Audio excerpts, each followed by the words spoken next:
బాల్క సుమన్ వ్యాఖ్యల మీద డీజీపీని కలిసిన అనంతరం మనతో మాట్లాడడానికి ప్రభుత్వ విప్ ఉన్నారు. ఒకసారి బల్మూరి వెంకట్తో మాట్లాడించేటువంటి ప్రయత్నం చేద్దాం. సార్, మీరు కలిసే లోపు అక్కడ ప్రెస్ మీట్ పెట్టారు, ఈ వ్యాఖ్యల్ని వక్రీకరించారు, ఫ్యాబ్రికేట్ చేశారు అని చెప్పి బాల్క సుమన్ అంటున్నారు. ఏం చెప్తారు?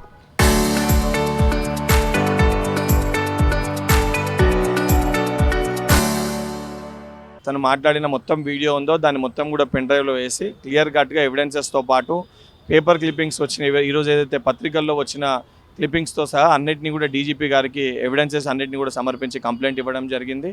అండ్ చాలా క్లియర్ కట్గా రైలు పట్టాలని కోసేసేయండి, సింగరేణి భవన్కి నిప్పంటించండి, సింగరేణి భవన్ని పేల్చేసేయండి అని చెప్పి ఇండైరెక్ట్గా చాలా క్లియర్ కట్గా డైరెక్ట్గానే కొన్ని అంశాల్లో కోసేసేయండి అని చెప్పి రైలు పట్టాలని కోసేస్తే ప్రజలు రైల్లో ప్రయాణించే ప్రజల ప్రాణాలు పోయే పరిస్థితి ఉంటుంది. అనుకూలంగా అక్కడక్కడ మాటలని అది తీసుకొచ్చి జాయిన్ చేశారని అంటారు. ఇప్పుడు ఈ మాట్లాడిన మాటలు చాలా క్లియర్ కట్గా తన నోట్లోకి వెళ్ళే రైలు పట్టాలని కోసేసేయండి, సింగరేణి భవన్కి నిప్పంటించండి, పేల్చేసేయండి అని చెప్పి ఈ పదాలని తన ఒక స్పీచ్లో చాలా క్లియర్ కట్గా తను వాడడం జరిగింది. దానితో పాటు మిలిటెంట్ యాక్టివిటీస్ని చేయాలి, మిలిటెంట్ యాక్టివిటీస్ని చేయాలని చెప్పని ఒక మిలిటెంట్ లెక్కనే తను మాట్లాడినప్పుడు అటువంటి వాటిపైన చర్యలు చేపట్టాలని చెప్పి ఈరోజు ఏదైతే డీజీపీ గారికి కలిసి రిక్వెస్ట్ చేయడం జరిగింది. డీజీపీతో కలవక ముందే ఆయన ఇంకో వైపు మాట్లాడుతూ కాంగ్రెస్ సింగరేణిలో స్కామ్ చేస్తుంది, దాన్ని మరల్చేందుకు ఇదంతా చేస్తుందని అంటున్నారు. సింగరేణి స్కామ్ గురించి, సింగరేణి విషయాల గురించి చర్చించమనంటే ప్రతిపక్ష నాయకుడు ఎవరైతే ఫార్మ్ హౌస్లో వండుకుంటో కల్వకుంట్ల చంద్రశేఖరరావుని అసెంబ్లీకి రమ్మని చెప్పండి. సంబంధించిన శాఖ మంత్రి భట్టి గారు సంబంధించిన అన్ని సమాధానాలు చెప్పడానికి మేము సిద్ధంగా ఉన్నాం. ప్రతిపక్ష నాయకుడేమో ఫార్మ్ హౌస్లో వండుకుంటాడు, ప్రజాప్రభుత్వం వెంట ఉన్నారు, రైతులు మేము ధర్నాలు చేస్తే రైతులు మా వెంట వస్తలేరు, ఏ ఉద్యమాలు చేసినా కూడా సింగరేణి కార్మికుల కోసం ఉద్యమం చేద్దామంటే సింగరేణి కార్మికులు మా వెంట వచ్చే పరిస్థితి లేదు, ఎవరు మనం వెంట వస్తలేరు కాబట్టి మిలిటెన్సీ యాక్టివిటీస్ చేసి అటెన్షన్ని మా వైపు డ్రా చేసుకోవాలని చాలా క్లియర్ కట్గా బాల్క సుమన్ తన మాటల్లో నేను మాట్లాడడం జరిగింది.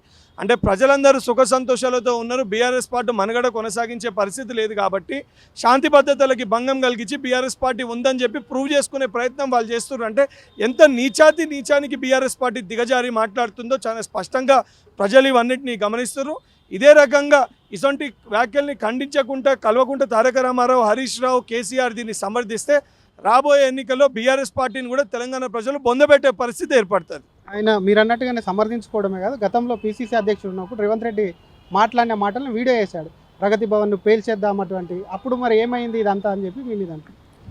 ప్రగతి భవన్ అనేది ముఖ్యమంత్రి నివాసం అనేది ప్రజలను కలిసి మంత్రులను కలిసి ఏదైతే పరిపాలనకి అందుబాటులో ఉండే విధంగా ప్రవర్తించాలి. ఆనాడు ప్రగతి భవన్లో కల్వకుంట్ల చంద్రశేఖరరావు దాన్ని ఒక గడి లెక్క మార్చుకొని గద్దర్స్ వంటి తెలంగాణ ఉద్యమకారులు అక్కడ కలవనీకి వచ్చినా కూడా వాళ్ళకి సమయం ఇవ్వకుండా వాళ్ళని ఎండలో గంటల తరబడి నిలబెట్టి వాళ్ళని అరెస్ట్ చేసిన పరిస్థితులను మనం చూసినాం. ఆ రోజు ప్రగతి భవన్ అనేది గడి లేక మారింది కాబట్టి నక్సలైట్లు ఏ రకంగా గడిని పేల్చేసిర్రో నక్సలైట్లు వచ్చి ఈ ప్రగతి భవన్ గడిని పేల్చేసేయాలని చెప్పి ఆనాడు పీసీసీ ప్రెసిడెంట్గా ఉన్న రేవంత్ రెడ్డి గారు మాట్లాడడం జరిగింది. రేవంత్ రెడ్డి గారు మాట్లాడిన మాటలకి ఈరోజు ప్రజలు ప్రయాణించే రైలు పట్టాలని కోసేసేయండి, సింగరేణి ఆఫీసులని పేల్చేసేయండి, ప్రభుత్వ భవనాలని కాల్చేసేయండి అని మాట్లాడిన దానికి చాలా డిఫరెన్స్ ఉంది. ఇప్పటికన్నా నువ్వు మాట్లాడిన మాటలకి తెలంగాణ ప్రజలకి క్షమాపణం చెప్పడం పోయి ఒక బల్బుతోటి కొవ్వుతోటి మదమెక్కి ఇదే రకంగా మాట్లాడితే ప్రజలు ఇవన్నిటిని గమనిస్తారు. ఏ రకంగా కల్వకుంట్ల చంద్రశేఖరరావుని ఫార్మ్ హౌస్లో పండుకునేటట్టు చేసిరో శాశ్వతంగా బీఆర్ఎస్ పార్టీని కూడా పాడకెక్కించే పరిస్థితి కూడా ఏర్పడుతుంది. చివరిగా డీజీపీ గారు ఏమన్నారు, నెక్స్ట్ కార్యాచరణ ఏ విధంగా? తప్పనిసరిగా డీజీపీ గారు ఎవిడెన్సెస్ అన్నింటినీ కూడా పరిగణలోకి తీసుకొని దీనిపైన కేసు నమోదు చేస్తామని చెప్పడం జరిగింది. Thank you sir.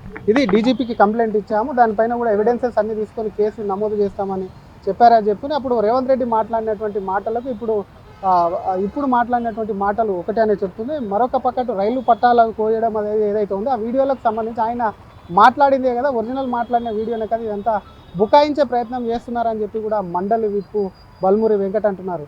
కెమెరామ్యాన్ మధుతో శ్రీధర్, RTV, హైదరాబాద్.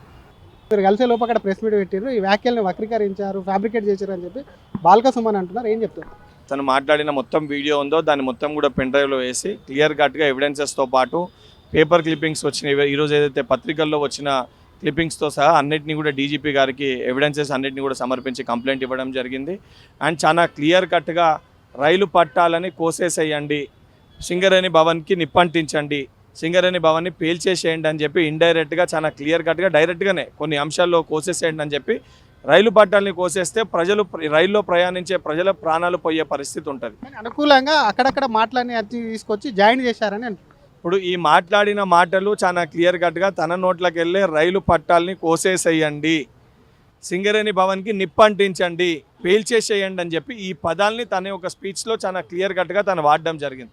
దానితో పాటు మిలిటెంట్ యాక్టివిటీస్ని చేయాలి, మిలిటెంట్ యాక్టివిటీస్ని చేయాలని చెప్పని ఒక మిలిటెంట్ లెక్కనే తను మాట్లాడినప్పుడు అసొంటి వాటిపైన చర్యలు చేపట్టాలని చెప్పి ఈరోజు ఏదైతే డీజీపీ గారికి కలిసి రిక్వెస్ట్ చేయడం జరిగింది. డీజీపీతో కలవక ముందే ఆయన ఇంకో వైపు మాట్లాడుతూ కాంగ్రెస్ సింగరేణిలో స్కామ్ చేస్తుంది, దాన్ని మరల్చేందుకు ఇదంతా చేస్తుందని అంటున్నారు. సింగరేణి స్కామ్ గురించి, సింగరేణి విషయాల గురించి చర్చించమనంటే ప్రతిపక్ష నాయకుడు ఎవరైతే ఫార్మ్ హౌస్లో వండుకుంటో కల్వకుంట్ల చంద్రశేఖరరావుని అసెంబ్లీకి రమ్మని చెప్పండి. సంబంధించిన శాఖ మంత్రి భట్టి గారు సంబంధించిన అన్ని సమాధానాలు చెప్పడానికి మేము సిద్ధంగా ఉన్నాం.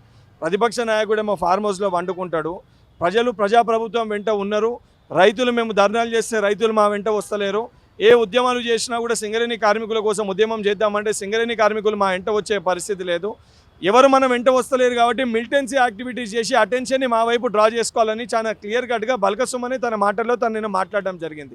అంటే ప్రజలందరూ సుఖ సంతోషాలతో ఉన్నారు, బీఆర్ఎస్ పార్టీ మనుగడ కొనసాగించే పరిస్థితి లేదు కాబట్టి శాంతి భద్రతలకి భంగం కలిగించి బీఆర్ఎస్ పార్టీ ఉందని చెప్పి ప్రూవ్ చేసుకునే ప్రయత్నం వాళ్ళు చేస్తున్నారు. అంటే ఎంత నీచానికి బీఆర్ఎస్ పార్టీ దిగజారి మాట్లాడుతుందో చాలా స్పష్టంగా ప్రజలు ఇవన్నిటిని గమనిస్తున్నారు. ఇదే రకంగా ఇటువంటి వ్యాఖ్యల్ని ఖండించకుండా కల్వకుంట్ల తారక రామారావు, హరీష్ రావు, కేసీఆర్ దీన్ని సమర్థిస్తే రాబోయే ఎన్నికల్లో బీఆర్ఎస్ పార్టీని కూడా తెలంగాణ ప్రజలు బొందబెట్టే పరిస్థితి ఏర్పడుతుంది. ఆయన మీరు అన్నట్టుగానే సమర్థించుకోవడమే కాదు, గతంలో పీసీసీ అధ్యక్షుడు ఉన్నప్పుడు రేవంత్ రెడ్డి మాట్లాడిన మాటలను వీడియో చేశాడు, ప్రగతి భవన్ను పేల్చేద్దాం అటువంటి, అప్పుడు మరి ఏమైంది ఇదంతా అని చెప్పి మీ మీద. ప్రగతి భవన్ అనేది ముఖ్యమంత్రి నివాసం అనేది ప్రజలను కలిసి మంత్రులను కలిసి ఏదైతే పరిపాలనకి అందుబాటులో ఉండే విధంగా ప్రవర్తించాలి. ఆనాడు ప్రగతి భవన్లో కల్వకుంట్ల చంద్రశేఖరరావు దాన్ని ఒక గడి లెక్క మార్చుకొని గద్దర్స్ వంటి తెలంగాణ ఉద్యమకారులు అక్కడ కలవనీకి వచ్చినా కూడా వాళ్ళకి సమయం ఇవ్వకుండా వాళ్ళని ఎండలో గంటల తరబడి నిలబెట్టి వాళ్ళని అరెస్ట్ చేసిన పరిస్థితులను మనం చూసినాం.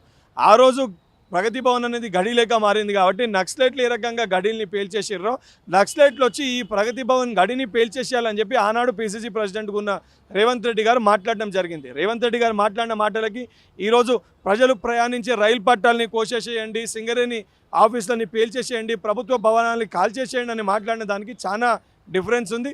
ఇప్పటికన్నా నువ్వు మాట్లాడిన మాటలకి తెలంగాణ ప్రజలకి క్షమాపణం చెప్పడం పోయి ఒక బల్బుతోటి కొవ్వుతోటి మదమెక్కి ఇదే రకంగా మాట్లాడితే ప్రజలు ఇవన్నిటిని గమనిస్తారు.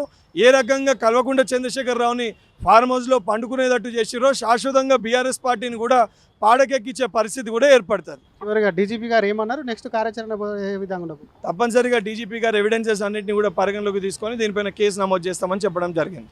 Thank you sir. ఇది డీజీపీకి కంప్లైంట్ ఇచ్చాము, దానిపైన కూడా ఎవిడెన్సెస్ అన్ని తీసుకొని కేసు నమోదు చేస్తామని చెప్పారని చెప్పుకుని అప్పుడు రేవంత్ రెడ్డి మాట్లాడినటువంటి మాటలకు ఇప్పుడు మాట్లాడినటువంటి మాటలు ఒకటే అనే చెప్తుంది. మరొక పక్కన రైలు పట్టాలకు కోయడం అనేది ఏదైతే ఉందో ఆ వీడియోలకు సంబంధించి ఆయన మాట్లాడిందే కదా, ఒరిజినల్ మాట్లాడిన వీడియోనే కదా, ఇదంతా బుకాయించే ప్రయత్నం చేస్తున్నారని చెప్పి కూడా మండలి విప్పు బల్మూరి వెంకట్ అంటున్నారు. కెమెరామ్యాన్ మధుతో శ్రీధర్, RTV, హైదరాబాద్.